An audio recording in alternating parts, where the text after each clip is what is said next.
Hola, ¿qué tal, amigas, amigos de Sin Maquillaje? Bienvenidos, bienvenidas a nuestro programa de todas las mañanas.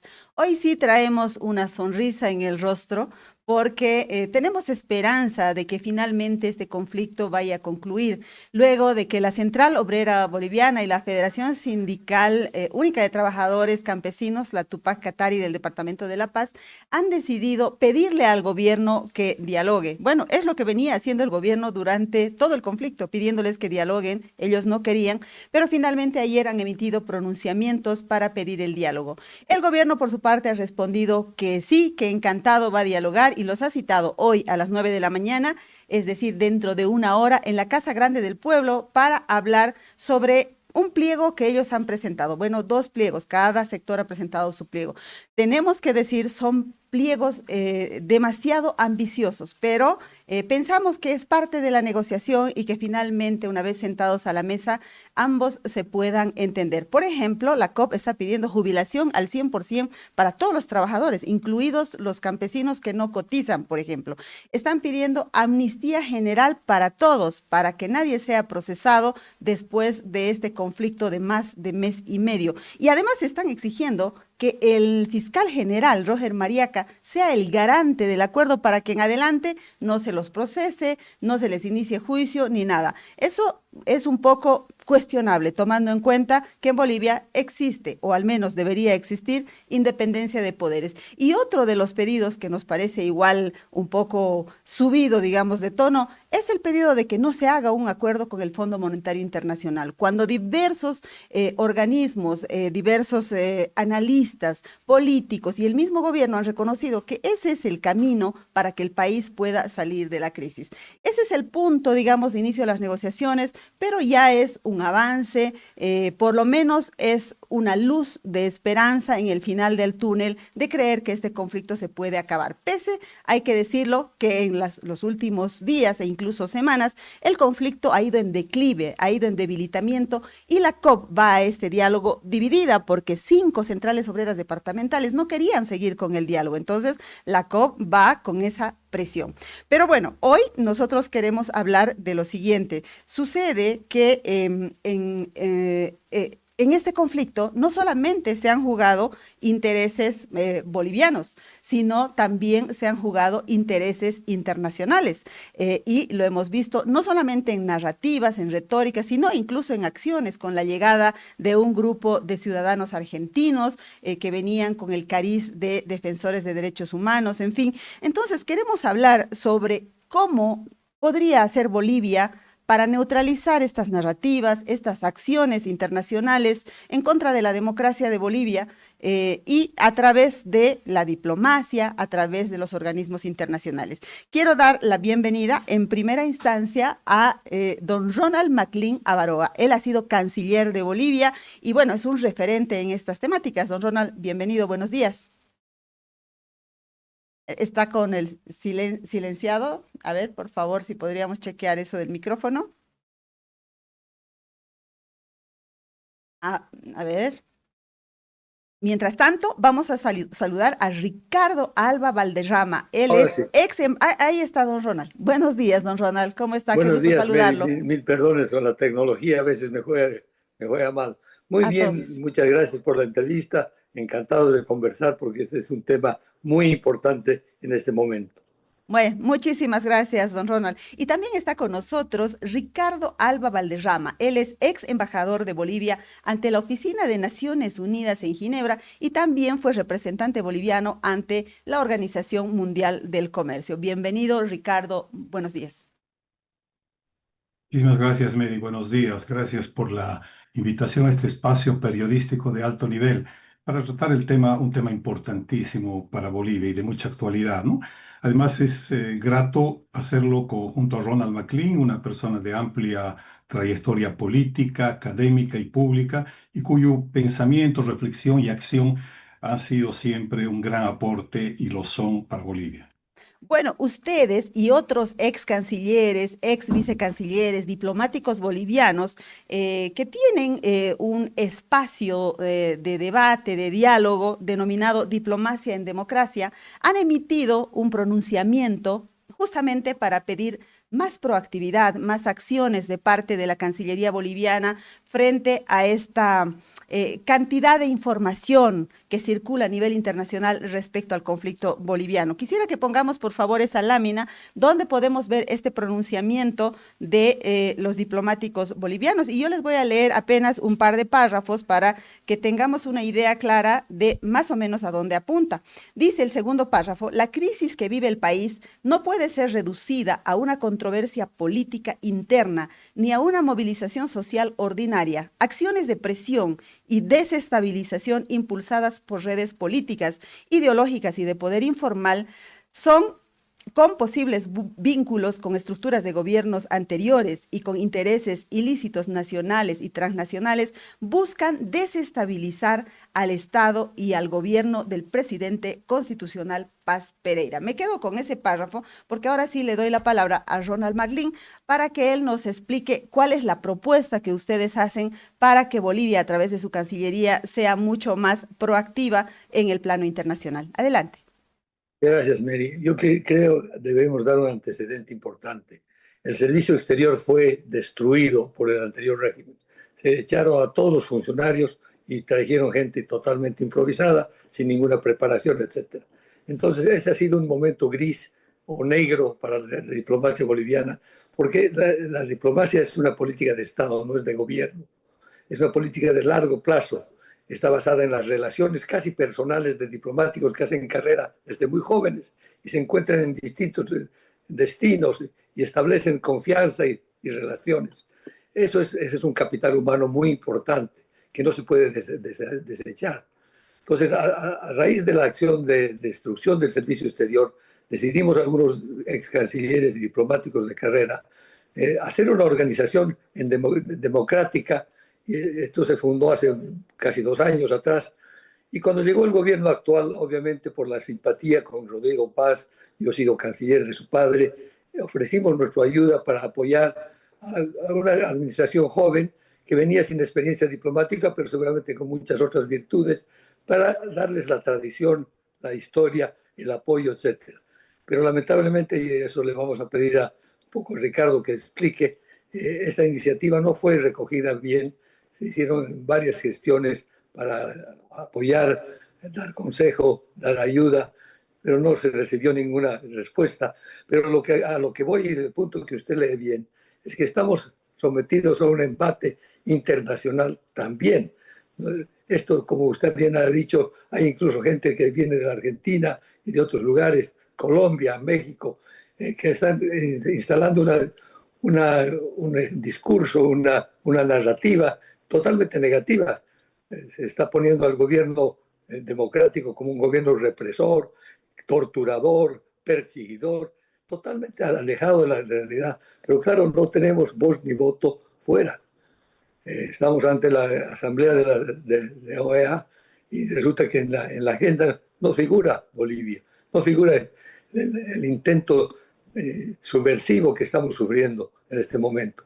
Y hay un embate internacional totalmente bien coordinado que no tiene respuesta de Bolivia porque estamos en una guerra totalmente desguarnecidos. Lo que se llama soft power, el poder suave, es la diplomacia. En tiempos de paz, el ejército, por así llamar, es la diplomacia, es el que avanza los intereses y defiende los intereses nacionales.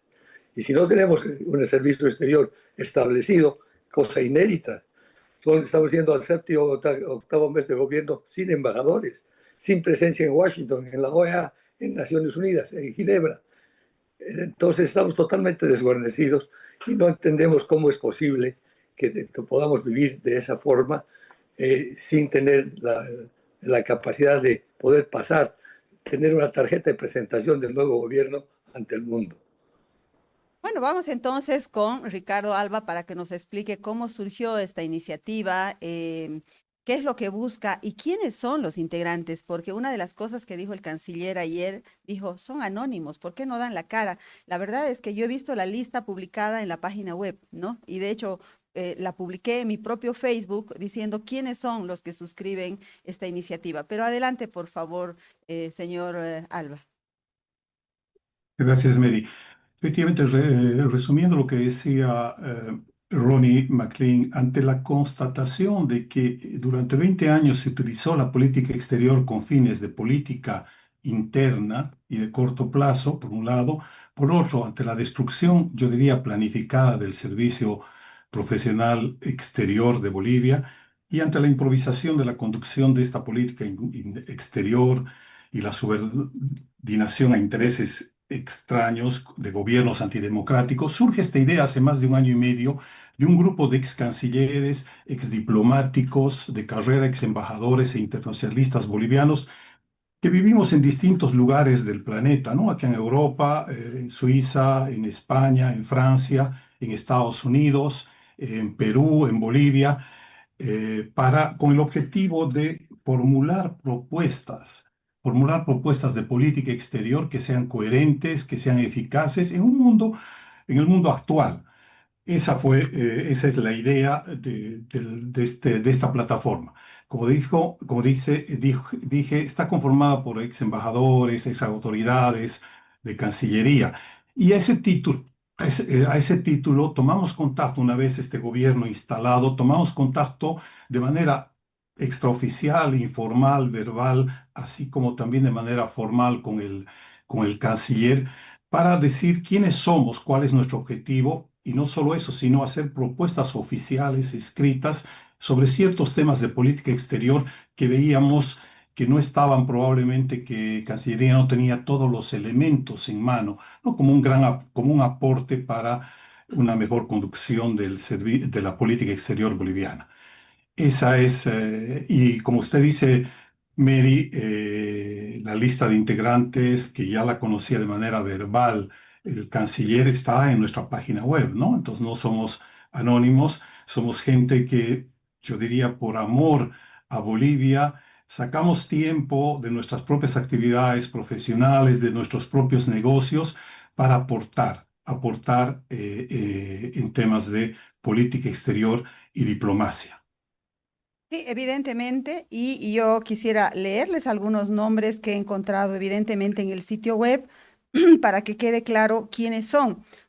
Entre los ex cancilleres están Karen Longaric, Carlos Antonio Carrasco, Ronald McLean, Juan Ignacio Siles. Entre los ex viceministros de Relaciones Exteriores están Manfredo Kempf, Fernando Mesmer, Víctor Rico, Luis Fernando Peredo.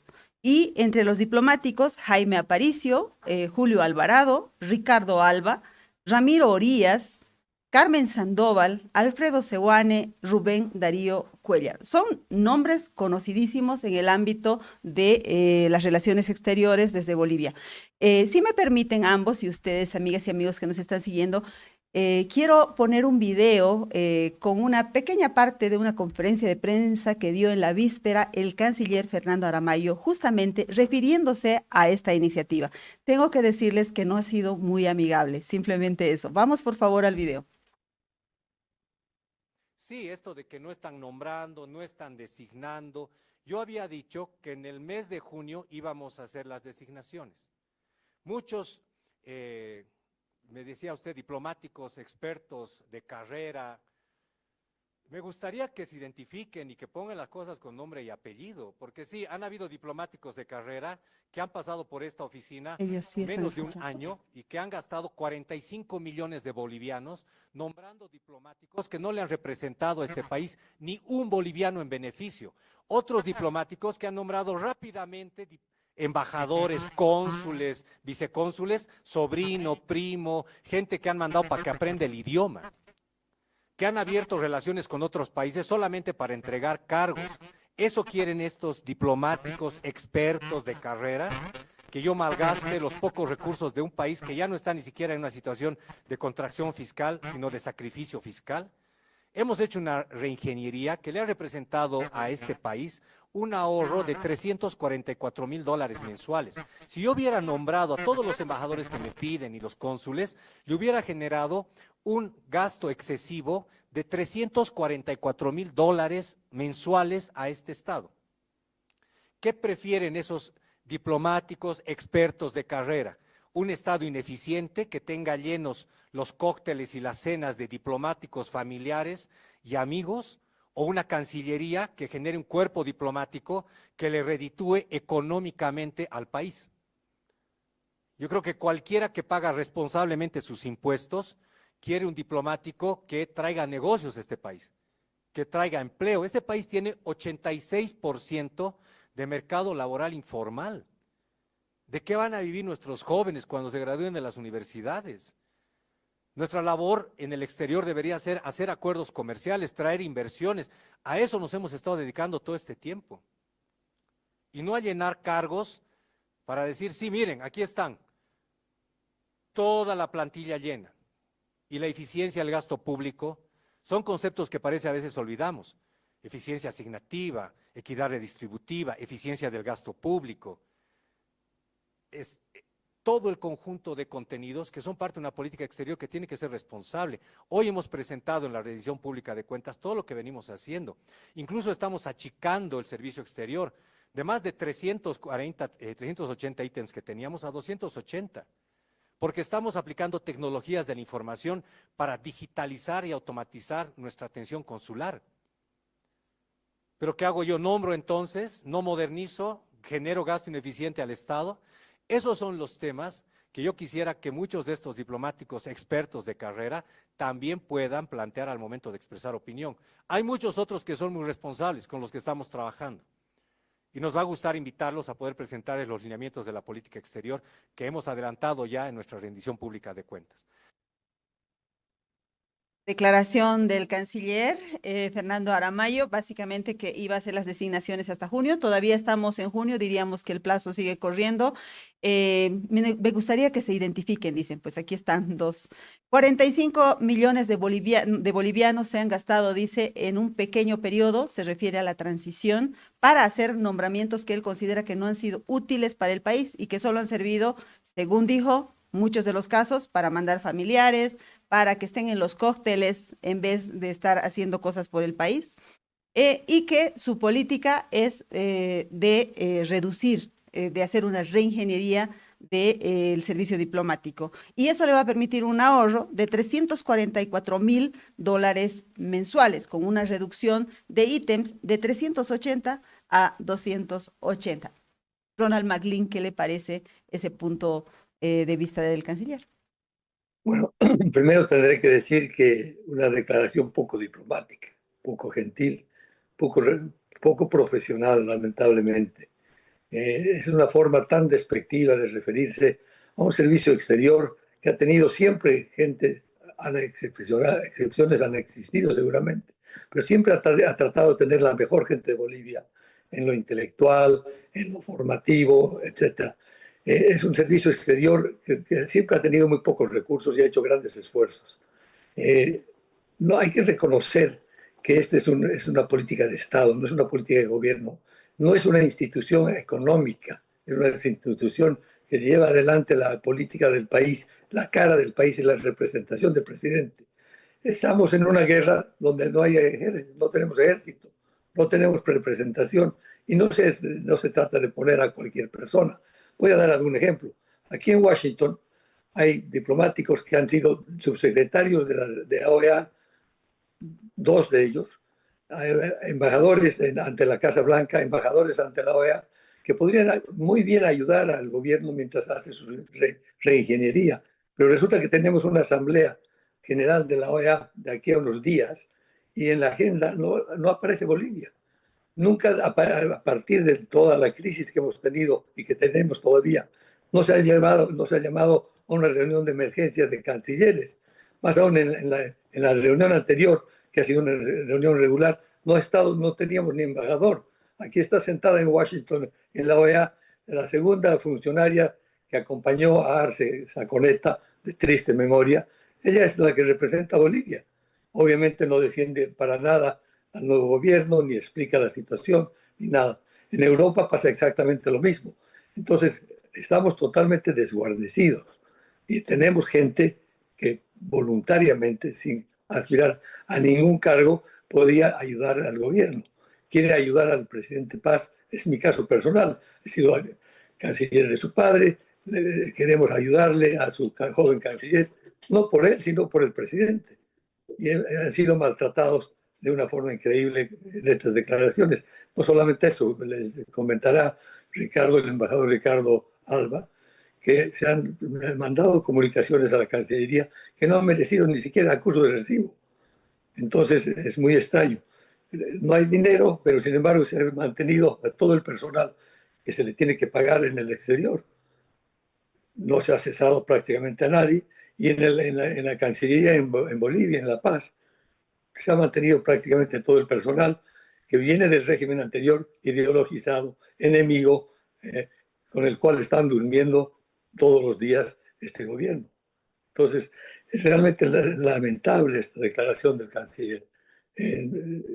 Nadie duda de sus buenos propósitos, pero una persona que no ha sido formada en la carrera, que no ha estudiado diplomacia, etcétera, difícilmente puede reinventar la diplomacia boliviana sin tener la experiencia, el apoyo, el consejo y la ayuda de gente profesional. Yo he estado leyendo con detalle el pronunciamiento de ustedes y pienso, en lo personal, no sé, que tal vez lo que le molestó al canciller es que ustedes se hayan dirigido a su jefe, es decir, al presidente Rodrigo Paz, para que instruya a la Cancillería a hacer A, B, C, D. Entonces, quiero preguntarle a Ricardo Alba si antes ha habido comunicaciones con el propio canciller, antes de ir a decirle, presidente, ordene a su canciller a hacer tal cosa. Si ha habido un conducto regular, se podría decir. Para este tema del comunicado o del En general, pronunciamiento, para ofrecer Previo, sí, ayuda sí, previa, sí, previo. eso. Previo, así como dije anteriormente, esta plataforma de Diplomacia en Democracia se formó hace un año y medio en el anterior gobierno, ¿no? Entonces, para preparar justamente ideas, hacer propuestas de política exterior y de diplomacia.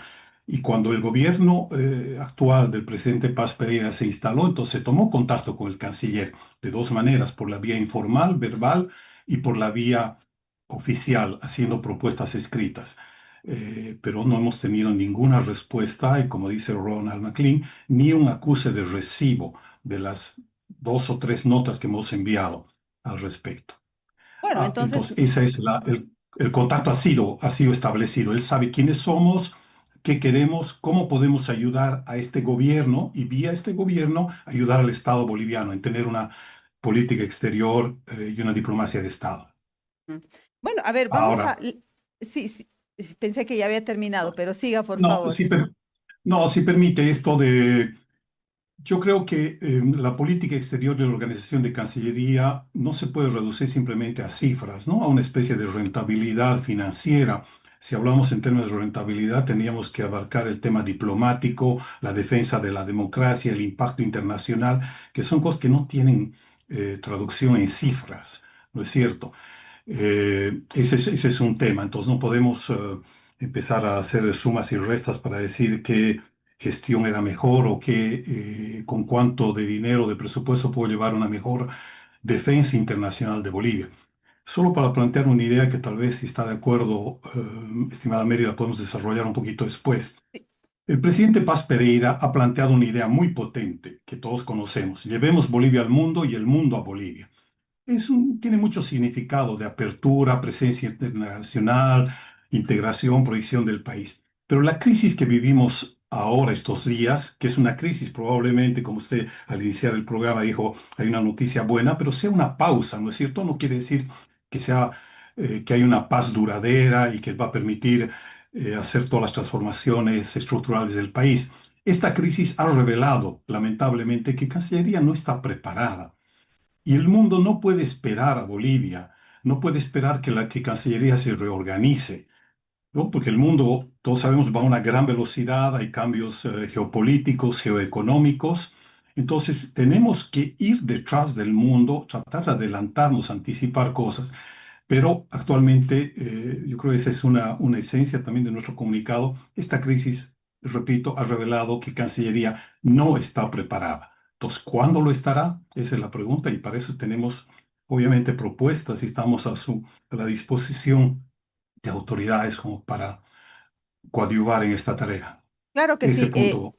Sí, no, vamos a abordar luego el rumbo que puede tomar la crisis en el contexto internacional, más allá de lo que está sucediendo hoy con ese diálogo que probablemente se va a instalar. Quiero leer antes un comentario, es Zulema Lanes que nos escribe. Zulema, un saludo, dice, el MAS ha invertido mucho dinero para generar una narrativa de adhesión a su proyecto político en el exterior. Y hoy tenemos un canciller que no da la talla para desmontar esa extensa estructura de política exterior masista. Bueno, permítame, vamos a ir a una breve pausa y enseguida volvemos.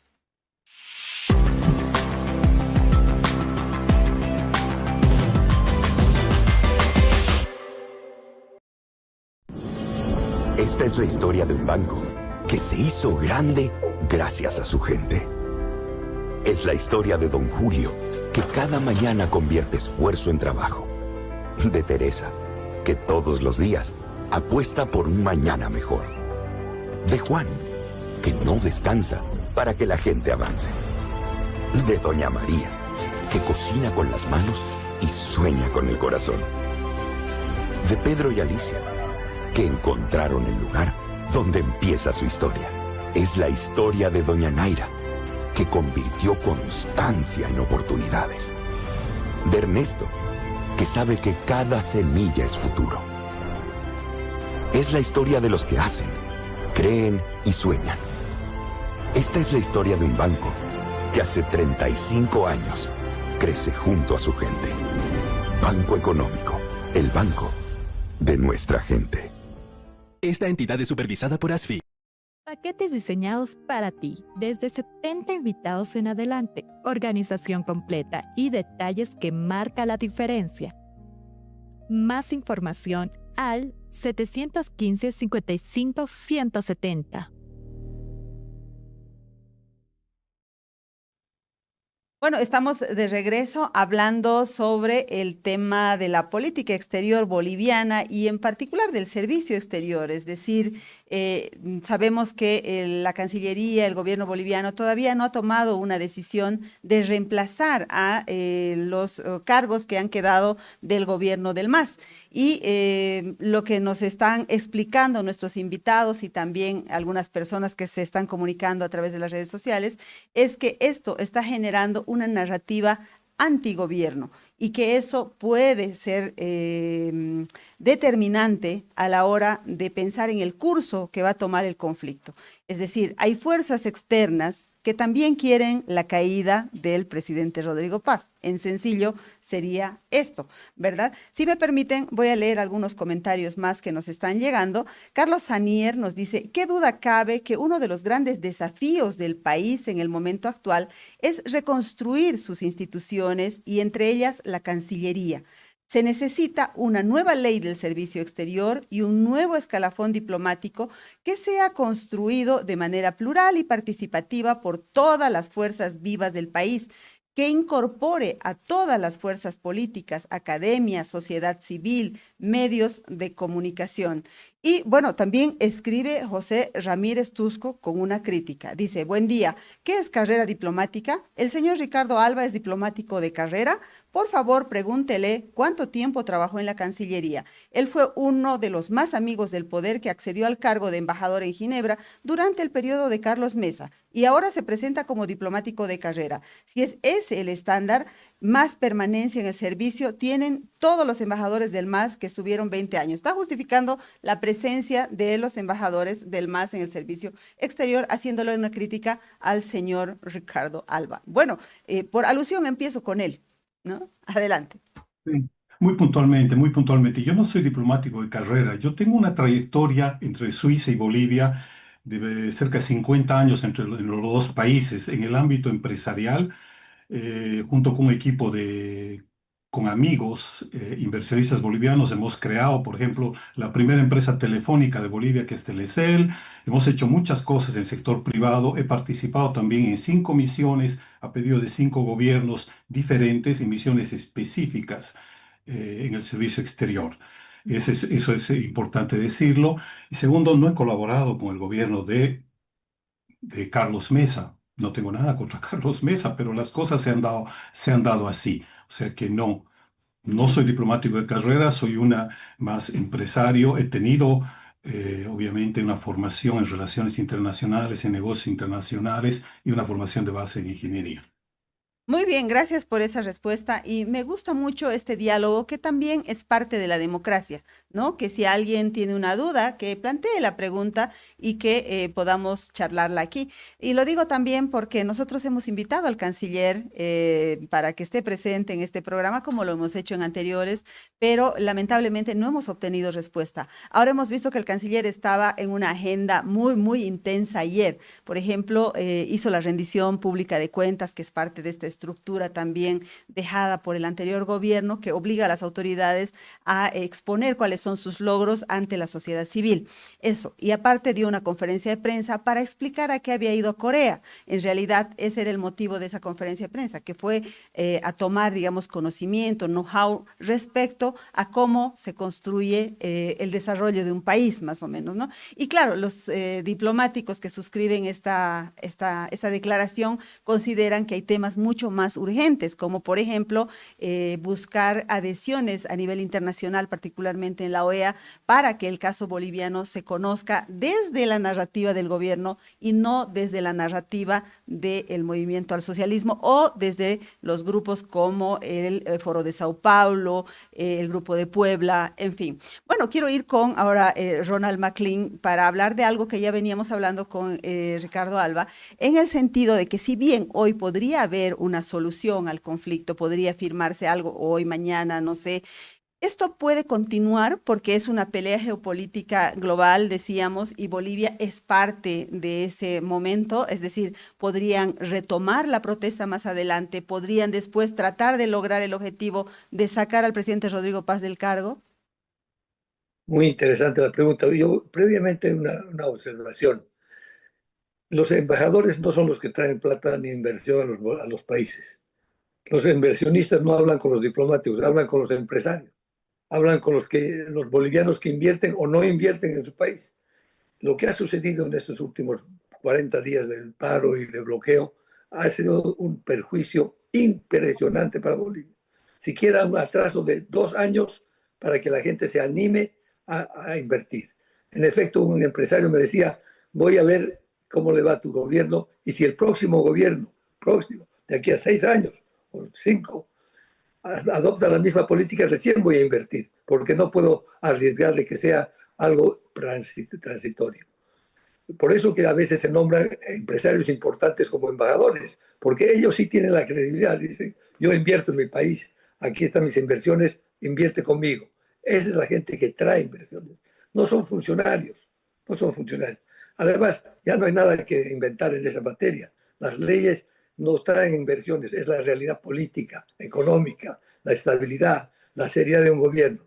Ahora voy a la pregunta tan importante de Mary.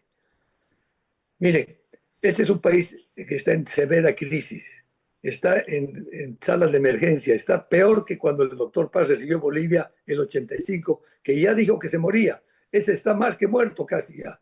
Estamos a un punto de caer. Estamos en un proceso de contracción. ¿Y qué es lo que pide esta gente? Más y más y más.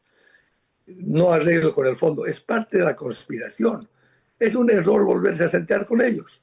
Está claro que están yendo en dirección absolutamente opuesta al gobierno, a la política y a lo que debemos hacer. Sin el Fondo Monetario no vamos a conseguir un centavo. Todo está parado en condiciones de ver si el gobierno ha tomado ya las medidas necesarias para ir realcanzando la economía. Y eso es austeridad, no es más gasto. Todos estos compromisos con la COP, con estos sectores sublevados, porque así son, no hacen más que alejarnos de una solución económica. Nos alejan de una austeridad, de una reducción del gasto, de un manejo correcto de la economía. Y hace un trato discriminatorio para los que cumplen la ley. Todo lo que ellos quieren es que no pagar impuestos, no hacer reformas, mantener el subsidio, porque el negocio del contrabando es inmenso y está pagado por todos los bolivianos. Esta es una conspiración. Y eso tiene que entender el gobierno. Están cayendo otra vez en otro más diálogo. ¿Para qué? Para sacarle más, para estirar el cuero y para hacer que el país esté cada vez más débil. No podemos seguir en ese camino. Tenemos que retornar, cambiar, ir en la dirección opuesta. Y esto no es represión, es simplemente responsabilidad. Todo lo que se acuerde con estos señores tiene que ir al Parlamento para que se apruebe en el presupuesto. Y eso hace que no se pueda pagar mejor educación, salud, las cosas básicas. Esto es absolutamente peligroso volver a este tipo de diálogo que pareciera la salida que defienden algunos con tanto ahínco y con tanto mérito, porque la violencia no es una alternativa deseable, pero la firmeza y la autoridad es una responsabilidad del gobierno. Y protegernos al gobierno le corresponde proteger a la mayoría de la ciudadanía y no ceder ante grupos movilizados con una agenda política claramente subversiva. Entiéndanlo, no están ahí para ayudarlos, están para derrocarlos. No están ahí para ayudarlos, sino para derrocarlos. Me parece una frase súper fuerte y que se resume en la principal demanda del movimiento que ha estado levantado durante el último mes y medio, que es la renuncia del presidente Rodrigo Paz. Ellos no tenían otra demanda que no fuera esa. ¿En qué momento han cambiado la demanda de renuncia a pliego petitorio cuando el movimiento básicamente se está muriendo, cuando los bloqueos están disminuyendo muchísimo? Recordemos que hemos llegado a más de 100 bloqueos en varios departamentos, pero que en las últimas horas esa cantidad se ha reducido a 50 y además 5 centrales obreras departamentales le han dicho a la COP, basta, vamos a dialogar, ¿qué estamos pidiendo? La renuncia del presidente. Entonces ahí es donde surgió, sí, desde ayer nada más, un pliego petitorio. Así es que sí, evidentemente buscaban o buscan la renuncia del presidente Rodrigo Paz. Yo quiero preguntarle a Ricardo Alba si considera que el gobierno está yendo demasiado lento. Es una de las críticas que se le hace, no solamente en nombramientos de política exterior, aquí se le hace esa crítica en general, digamos, ¿no? En leyes, en temas estructurales, pero tratándose usted de ser el coordinador de este grupo, entonces le pregunto si está muy lento todo respecto a los nombramientos. ¿Cómo le están pasando los bolivianos en el exterior al no haber consulados o al no haber oficinas donde puedan resolver sus problemas? Se lo digo porque anoche me han llamado algunos después de haber visto el banner de que íbamos a hacer el programa hoy con esa preocupación y me han contado unos casos de lo más dramáticos y dolorosos. Pero cuénteme usted, por favor. Está con el micrófono apagado, me parece. A ver si podemos Sí. prender. Ahí Empezamos está. por la última parte, estimada Mary. Yo creo que yo tengo la impresión que los bolivianos están un poco, por un lado, aquellos que tienen que hacer trámites consulares, incluida mi persona, un poco desubicados, ¿no? Porque se encuentra uno cuando va al consulado con una persona, bueno, acá estamos hablando en Suiza, hay uno solo, y en otros países entiendo que no hay consulados en muchas ciudades. Entonces eso también es incomprensible. Cuando preguntaba si vamos lento, yo creo que vamos demasiado lento, ¿no? Y hay una idea que la ha emitido hace un momento Ronnie McLean, en el sentido de que mientras se nombren cónsules, tomemos ese ejemplo, y haya fondos, como dice el canciller, yo creo que hay muchos bolivianos ahí de buen nivel que podrían de manera benévola asegurar y que tienen formación o podrían seguir alguna formación muy rápida, asegurar esas tareas administrativas, ¿no? Las de consulado. Entonces, hay ideas creativas, esta es una de ellas y pueden haber muchas otras, pero lo peor es la inamovilidad, esperar que haya un presupuesto y recién nombrar cónsules. Inclusive, varios países en ciertos lugares para evitar tener demasiadas representaciones, hacen representación conjunta, ¿no? Es un país que representa en tema consular a otros países. En fin, hay muchas ideas. Sobre si vamos lento en el tema yo quisiera ver el tema de la diplomacia, ¿no? Decía al principio de esta idea potente del presidente, llevemos Bolivia al mundo y el mundo a Bolivia, pero en la crisis actual no solamente se trata de llevar el mundo, Bolivia, la Bolivia productiva, la Bolivia cultural, económico, turística, se trata de llevar al mundo la verdad de lo que está ocurriendo en Bolivia. Ronald Magín ha descrito de manera muy, muy clara qué es lo que está pasando en Bolivia y cuáles son los peligros, ¿no? Entonces yo creo que la defensa internacional de Bolivia, que es el tema de esta entrevista, ha sido la prueba más urgente de ese lema presidencial, ¿no? Y yo creo que ahí Cancillería no ha estado a la altura.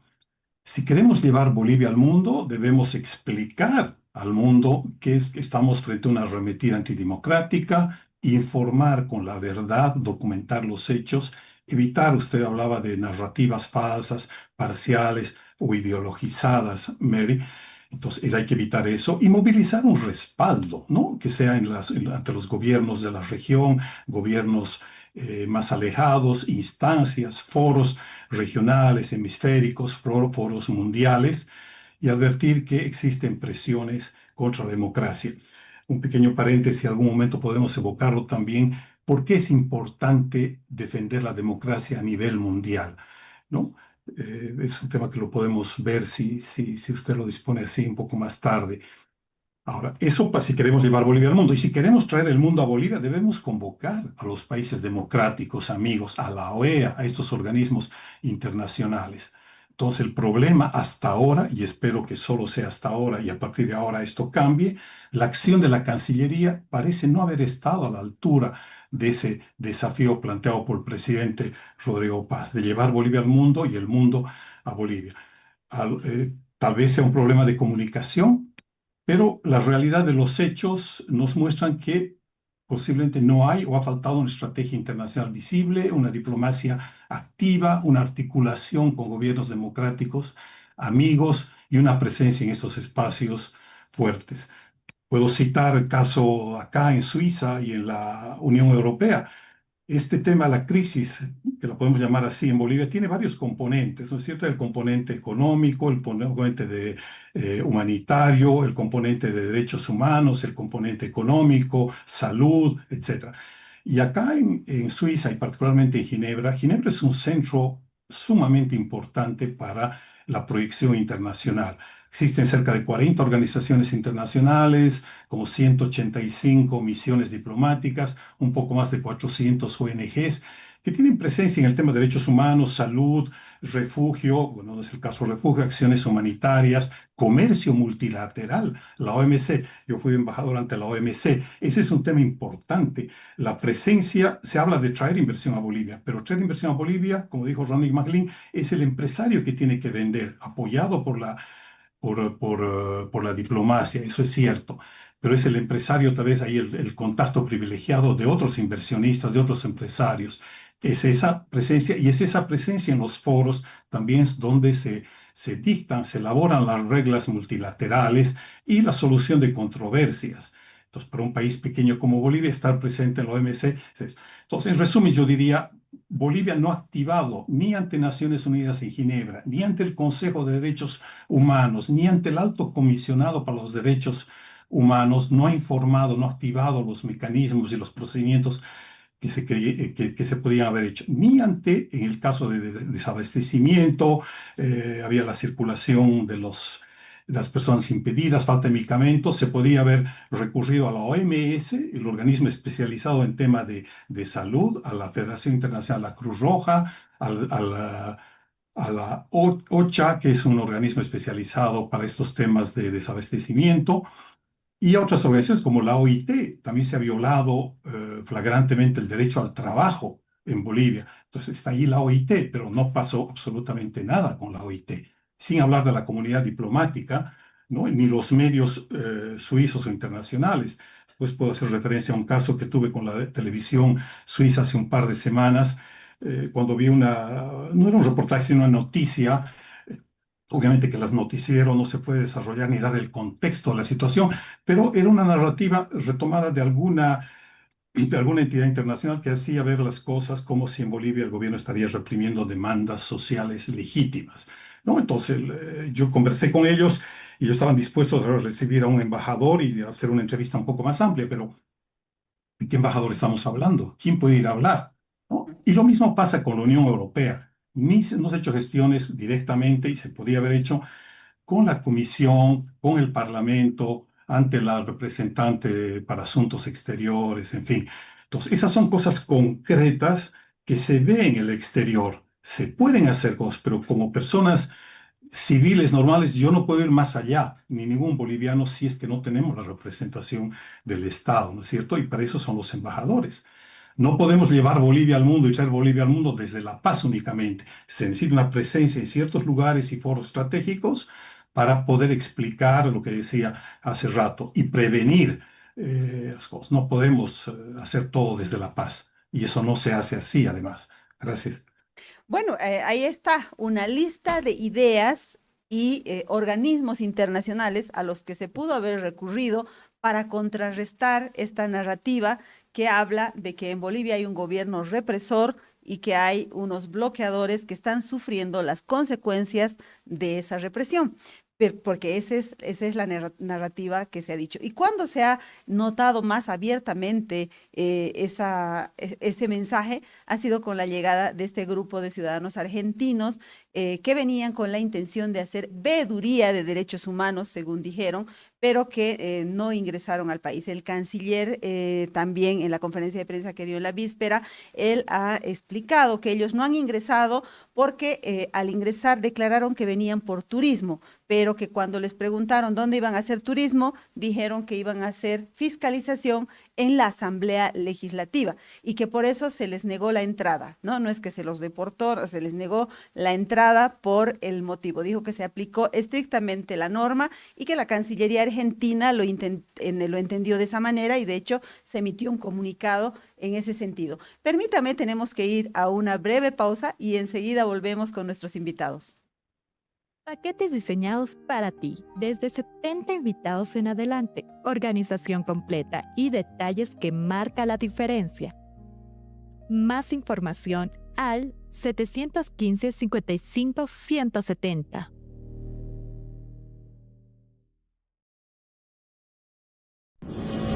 Esta es la historia de un banco que se hizo grande gracias a su gente. Es la historia de Don Julio, que cada mañana convierte esfuerzo en trabajo. De Teresa, que todos los días apuesta por un mañana mejor. De Juan, que no descansa para que la gente avance. De Doña María, que cocina con las manos y sueña con el corazón. De Pedro y Alicia, que encontraron el lugar donde empieza su historia. Es la historia de Doña Naira, que convirtió constancia en oportunidades. De Ernesto, que sabe que cada semilla es futuro. Es la historia de los que hacen, creen y sueñan. Esta es la historia de un banco que hace 35 años crece junto a su gente. Banco Económico, el banco de nuestra gente. Esta entidad es supervisada por ASFI.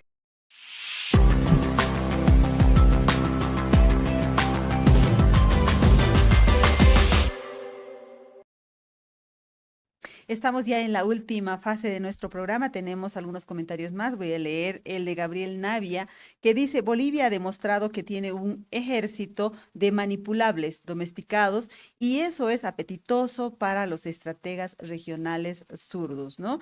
Uniéndose a estos comentarios que tienen que ver con las narrativas que se están armando respecto a Bolivia. Quiero ir con don Ronnie McLean para preguntarle, ¿qué se podía hacer o si todavía se puede hacer para la Asamblea General de la OEA que se va a realizar el 22 en Panamá?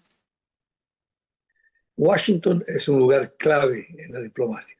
Prácticamente es el centro del poder occidental. La presencia aquí es tan importante. Ha habido una reunión regular de la OEA hace un mes más o menos atrás, donde el tema boliviano estaba ausente. Era la oportunidad para estar aquí, el canciller debía haber venido a Washington, traer el problema, pedir la solidaridad, el apoyo. Los cancilleres nos llaman, es decir, ¿cómo los podemos ayudar? Los embajadores nos llaman para preguntarnos a quién pueden hablar. Ahora hemos recibido la agenda propuesta para la Asamblea, son como 30 puntos. En el punto 21 figura el tema democracia, pero no hay una mención sobre Bolivia. Deberíamos haber solicitado una reunión especial de emergencia de cancilleres, como cuando hubo el golpe de Fujimori, que yo era canciller. Inmediatamente fuimos convocados a Washington los cancilleres para atender este problema. Bolivia debía haber hecho lo propio. Hoy día espero que puedan introducir, aunque no está en la agenda ya, el tema de Bolivia. Y la explicación, y ojalá pudiera venir el canciller, además con un embajador, con gente que pueda hacer el seguimiento, porque se va el canciller y ¿quién le hace el seguimiento a esto? ¿No? Tiene que haber una presencia permanente. Entonces, aquí precisamente en Washington, donde se ha firmado el acuerdo del escudo de las Américas de protección común, debemos pedir ayuda, apoyo en forma más amplia a toda la comunidad. Argentina quiere ayudar, Chile quiere ayudar. Son 12 países que no encuentran interlocución. Además, hay prácticas diplomáticas del protocolo. Un canciller no puede ir a un país donde no hay relaciones diplomáticas a firmar acuerdos pequeños. Para eso se mandan agentes, embajadores, enviados especiales. La jerarquía de un canciller se guarda para hechos mayores, como la del presidente. No pueden hacer ellos el canciller o el presidente solos a la diplomacia, una diplomacia personal. No puede ser. El presidente va a ir a los actos importantes, a los temas importantes, y así el canciller. Y habrá que tener agentes, embajadores, delegados que hagan el resto del trabajo. Si no logramos que salga una resolución muy firme y fuerte de apoyo a la democracia boliviana de la Asamblea de la OEA, va a ser un gran fracaso diplomático. Y para terminar, querida Mary, por favor, no le sigan dando cuerda a estos señores. Cuando ya se está acabando el bloqueo, le están dando aire. Pues están sentando a la mesa otra vez a negociar. ¿Qué? Y Bolivia está inerme, está inánime, no tiene nada. No tenemos cómo resolver problemas básicos. Y esta gente quiere jubilaciones, condonación de impuestos, mantenimiento de los subsidios, cosa que es imposible. Entonces estamos yendo a negociar cosas que no vamos a poder cumplir y el próximo paro va a venir por incumplimiento de compromisos que ha asumido el gobierno. Y les vamos a dar, digamos, la razón para seguir parando y parar el país y lo van a terminar de matar. En ese proceso estamos. Claro, lo que pasa, don Perdón, Ronald, es que dramatismo. lo que pasa, don Ronald, es que la situación es muy insostenible en Bolivia y hay mucha gente que está sufriendo hasta de hambre, ¿no? Porque el precio de los alimentos han subido tanto que cualquier iniciativa de diálogo nos alegra profundamente en estas circunstancias. Y segundo, pues si hay demandas legítimas, que esas demandas legítimas ojalá sean atendidas, ¿no? Y que sean atendidas con diálogo, ¿no? Los analistas se han repartido entre vaya la represión, vaya el diálogo o vaya el desgaste, ¿no? Creo que el gobierno ha apostado al desgaste, pero ahora está yendo como a un diálogo y yo diría que está yendo nomás en buenas condiciones, ¿no? Tomando en cuenta que buenas condiciones en el sentido de que el conflicto ya está prácticamente en declive. Entonces, no puede, yo creo que no va a ofrecer mucho, pero bueno, ese es otro tema para otro programa, Querida ¿verdad? Mary, si el conflicto se está acabando solo por inanición, por agotamiento de los conflictados, y la población ha tenido la paciencia y el sacrificio de esperar, ¿para qué le damos aire? ¿Para Sí. qué lo revivimos otra vez? Entonces el problema está que todo lo que ellos piden, como usted bien lo ha dicho, es imposible de cumplir. Y para que se acabe van a tener que firmar. Y cuando no cumplan de aquí a 3 meses va a haber otro conflicto. De ese El país tema vamos está en contracción, no está en expansión. Lo que ellos quieren es un trato privilegiado que es totalmente lo opuesto al sufrimiento, a la privación que está sufriendo todo el pueblo de Bolivia, especialmente La Paz.